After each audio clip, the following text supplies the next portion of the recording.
मेरे प्यारे परिवारजनों,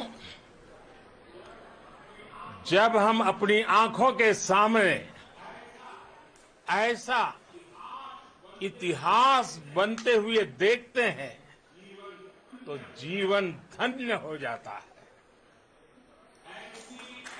ऐसी ऐतिहासिक घटनाएं राष्ट्र जीवन की चिरंजीव चेतना बन जाती है। ये पल अविस्मरणीय है।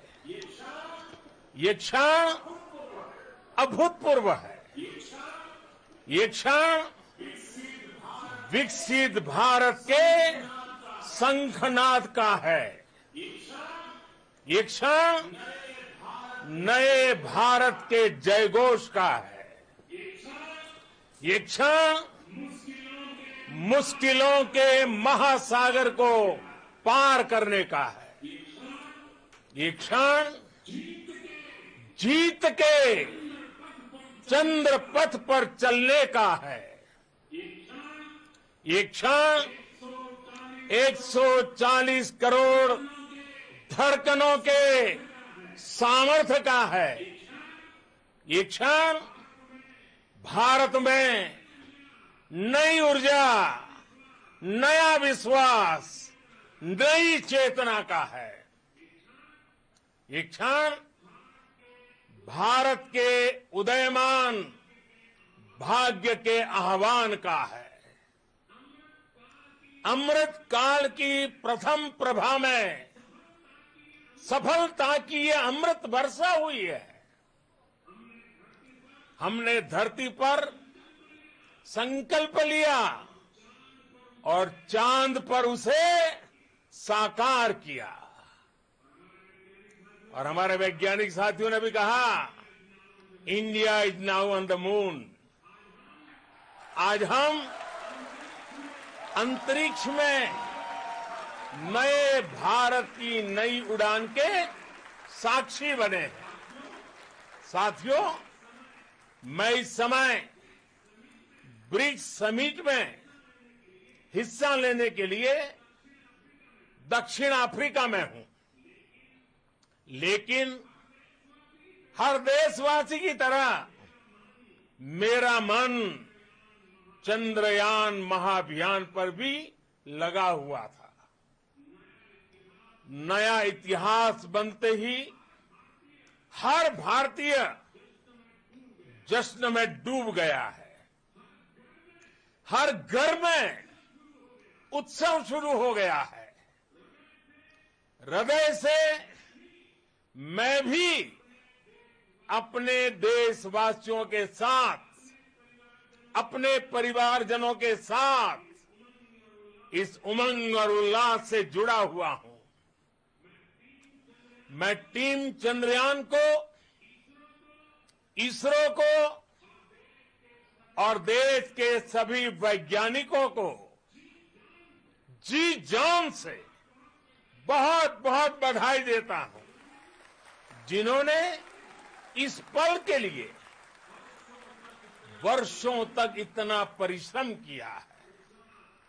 उत्साह, उमंग, आनंद और भावुकता से भरे इस अद्भुत पल के लिए मैं 140 करोड़ देशवासियों को भी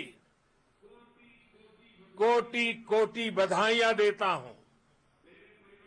मेरे परिवारजनों, हमारे वैज्ञानिकों के परिश्रम और प्रतिभा से भारत चंद्रमा के उस दक्षिणी ध्रुव पर पहुंचा है, जहां आज तक दुनिया का कोई भी देश नहीं पहुंच सका। अब आज के बाद से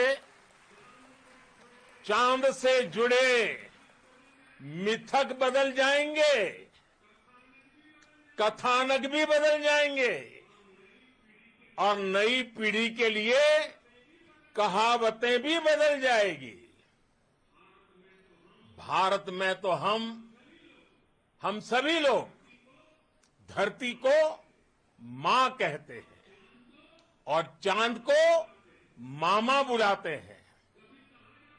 कभी कहा जाता था चंदा मामा बहुत दूर के हैं। चंदा मामा बहुत दूर के हैं। अब एक दिन वो भी आएगा जब बच्चे कहा करेंगे चंदा मामा बस एक टूर के हैं। Friends, on this joyous occasion, I would like to address all the people of the world, the people of every country and region. India's successful moon mission is not just India's alone. This is a year in which the world is witnessing India's G20 presidency. Our approach of one earth, one family, one future is resonating across the globe. This human-centric approach that we present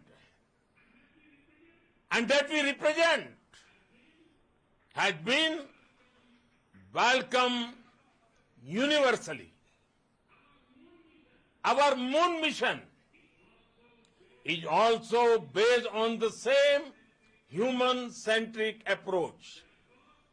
Therefore, this success belongs to all of humanity, and it will help moon missions by other countries in the future.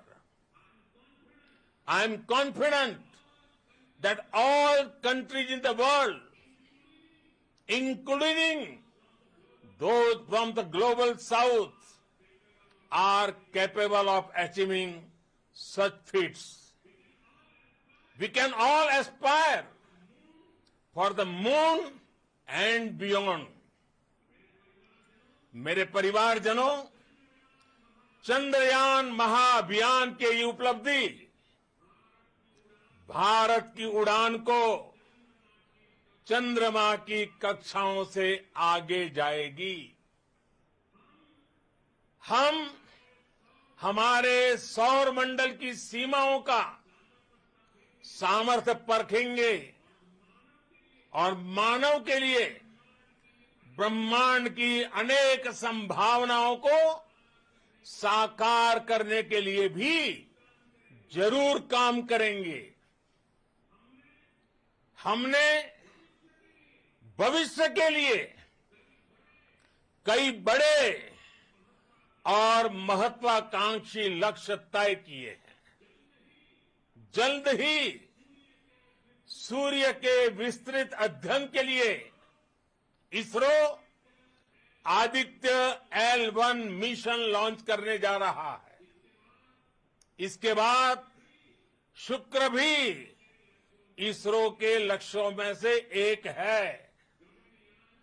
Gaganyaan के जरिए देश अपने पहले human space flight mission के लिए भी पूरी तैयारी के साथ जुटा है। भारत बार बार ये साबित कर रहा है कि sky is not the limit. साथियों, साइंस और टेक्नोलॉजी देश के उज्जवल भविष्य का आधार है। इसलिए आज के इस दिन को देश हमेशा हमेशा के लिए याद रखेगा। यह दिन हम सभी को एक उज्जवल भविष्य की ओर बढ़ने के लिए प्रेरित करेगा। ये दिन हमें अपने संकल्पों की सिद्धि का रास्ता दिखाएगा। ये दिन इस बात का प्रतीक है कि हार से सबक लेकर जीत कैसे हासिल की जाती है। एक बार फिर देश के सभी वैज्ञानिकों को बहुत बहुत बधाई और भविष्य के मिशन के लिए ढेरों शुभकामनाएं। बहुत बहुत धन्यवाद।